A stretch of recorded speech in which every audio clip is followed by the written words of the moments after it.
السلام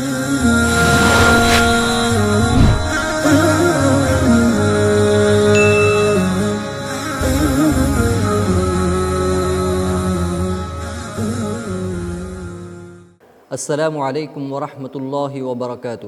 الحمدللہ رب العالمین والصلاة والسلام علی سید الانبیاء والمرسلین وعلی آلہ واصحابہ ومن تبعہم باحسان الی یوم الدین، اما بعد۔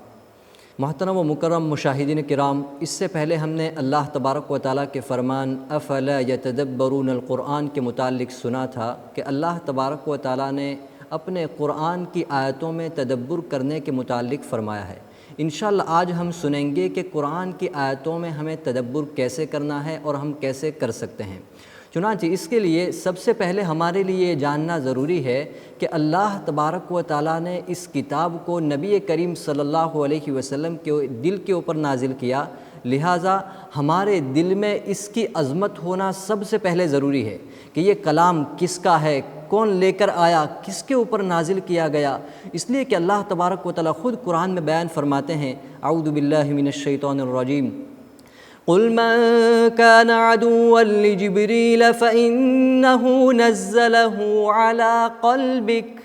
اسی طرح دوسری جگہ اللہ تبارک و تعالیٰ ارشاد فرماتے ہیں، وَإِنَّهُ لَتَنزِيلُ رَبِّ الْعَالَمِينَ نزل به الروح الأمين على قلبك لتكون من المنذرين۔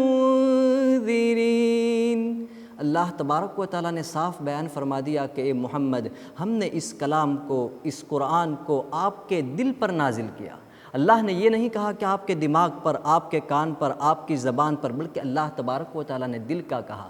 اسی لیے اللہ تبارک و تعالیٰ نے اس کو دل سے ہی جوڑا ہے۔ کئی مقامات پر کہا کہ یہ قرآن شفا ہے اس کے لیے جو دلوں کے اندر بیماریاں ہوا کرتی ہے، اور اسی سے اللہ تبارک و تعالیٰ نے فرمایا کہ دلوں کو اطمینان حاصل ہوتا ہے۔ اسی لیے اللہ فرماتے ہیں، الذین آمنوا وتطمئن قلوبهم بذکر اللہ الا بذکر اللہ تطمئن القلوب۔ اللہ فرماتے ہیں کہ اس سے دلوں کو اطمینان حاصل ہوتا ہے۔ ہم تلاوت کلام پاک کرتے ہیں لیکن ہمارے دلوں کو وہ اطمینان حاصل نہیں ہوتا جو اللہ تبارک و تعالیٰ نے فرمایا۔ کیوں ایسا ہوتا ہے؟ وجہ اس کی یہ ہے کہ ہم اس کلام پاک کو سمجھتے نہیں کہ اللہ نے کیا کہا۔ تو اس کے لیے سب سے پہلی بات یہ ہے کہ ہمارے دلوں میں اس کی عظمت ہونی چاہیے۔ دوسرے نمبر پر کہ اللہ تبارک و تعالیٰ نے اس کلام کو عربی زبان میں نازل کیا ہے، تو ہمیں عربی زبان سیکھنی چاہیے، اور عربی زبان جب ہم سیکھ لیں گے تو ہم اچھی طرح سے واقفیت حاصل کر سکتے ہیں کہ اللہ تبارک و تعالیٰ نے اس کو کتنے عجیب و غریب اور اچھے انداز میں بیان فرمایا ہے، کتنی حکمت کی باتیں اس میں بیان فرمائی، کتنی ہماری روزمرہ کی زندگی کے متعلق کیا باتیں اللہ نے بیان فرمائی ہے، اللہ نے آنے والی زندگی کے متعلق کیا بیان فرمایا، مرنے کے بعد کیا ہوگا، میدان حشر میں کیا ہوگا، اور جنت کیسی بنائی، جہنم کیسی بنائی، ساری تفصیلات اللہ تبارک و تعالیٰ نے اس کلام میں درج کر دی ہے، تفصیل دی ہے اس کی۔ ہم جب اس کو سمجھیں گے تو ساری چیزیں ہمارے سامنے کھل کر آ جائے گی، اور اس کی وجہ سے ہمارے دلوں میں اس کی عظمت اور بڑھے گی، ہمارا ایمان اور مضبوط ہوگا، اور ہمارے دلوں میں خشوع اور خضوع پیدا ہو جائے گا۔ تو سب سے 2 نمبر کی بات ہو گئی کہ ہمیں عربی زبان سیکھنی ہے۔ اب جو لوگ عربی زبان نہیں جانتے تو وہ کیسے اس میں تدبر کر سکتے ہیں، تو انشاءاللہ ہم ان کو بعد میں بیان کرتے ہیں۔ تیسرے نمبر پر ہیں کہ جب بھی ہم اس کی تلاوت کریں تو بالکل اطمینان کے ساتھ کریں، آسانی کے ساتھ کریں، ہدوء کے ساتھ کریں، کہ کوئی جلد بازی نہ ہو۔ اس لیے کہ جلد بازی میں ہم کو خود پتہ نہیں چلے گا کہ میں نے کیا پڑھا، دوسروں کو تو دور کی بات، ہمیں خود پتہ نہیں چلے گا۔ اور ہمیں جب پڑھنا ہے تو اس سے کچھ حاصل کرنے کی نیت سے پڑھیں۔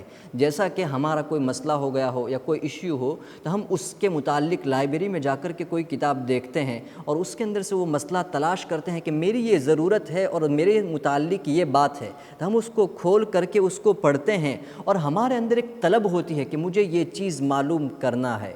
تو اسی طلب کے ساتھ ہمیں اس قرآن کی تلاوت کو کرنا ہے، اس قرآن کو پڑھنا ہے کہ مجھے اس سے کچھ سیکھنا ہے۔ اور سیکھنے کے متعلق اللہ تبارک و تعالیٰ قرآن میں بیان فرماتے ہیں، وَاتَّقُوا اللَّهَ وَيُعَلِّمُكُمُ اللَّهُ۔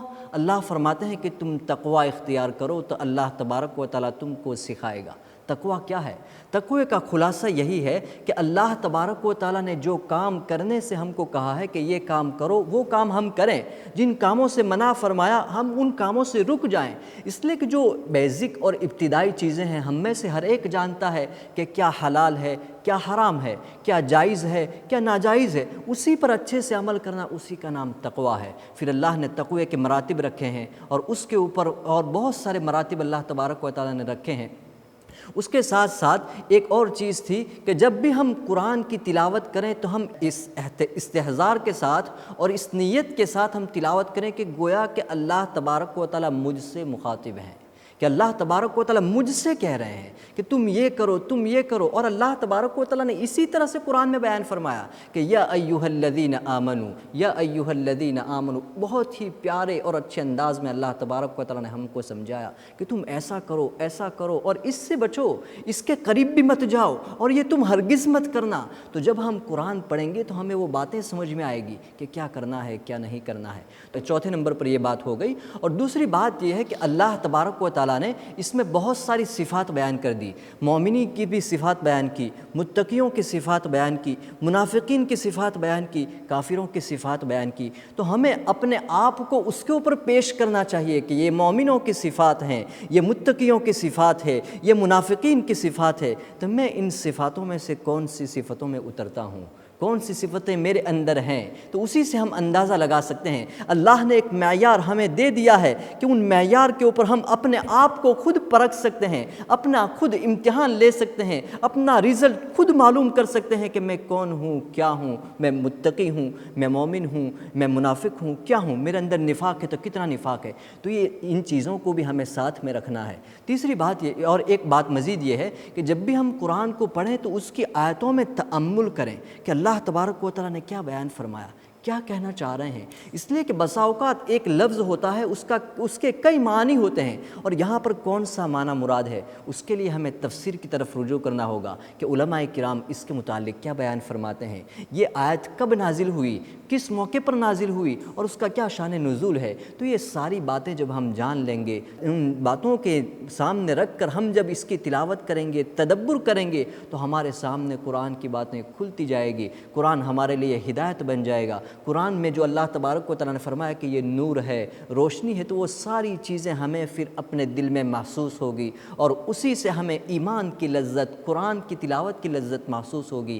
تو میں آخر میں آپ سب سے یہی کہتا ہوں کہ یہ قرآن کے تدبر کرنے کا طریقہ ہے۔ اللہ تبارک و تعالیٰ مجھے بھی اس پر تدبر کرنے کی توفیق عطا فرمائے، آپ سب کو بھی تدبر کرنے کی توفیق عطا فرمائے، اس لیے کہ اس کا اصل مقصد یہی ہے کہ اس قرآن کو اللہ نے جو نازل کیا، آج تک اللہ نے اس کو باقی رکھا ہے اسی لیے تاکہ ہم اس پر عمل کریں۔ تو اللہ تبارک و تعالیٰ میری زندگی کو بھی، آپ کی زندگی کو بھی اسی کلام پاک کے مطابق کر دے۔ وآخر دعوانا ان الحمد للہ رب العالمین، والسلام علیکم ورحمۃ اللہ وبرکاتہ۔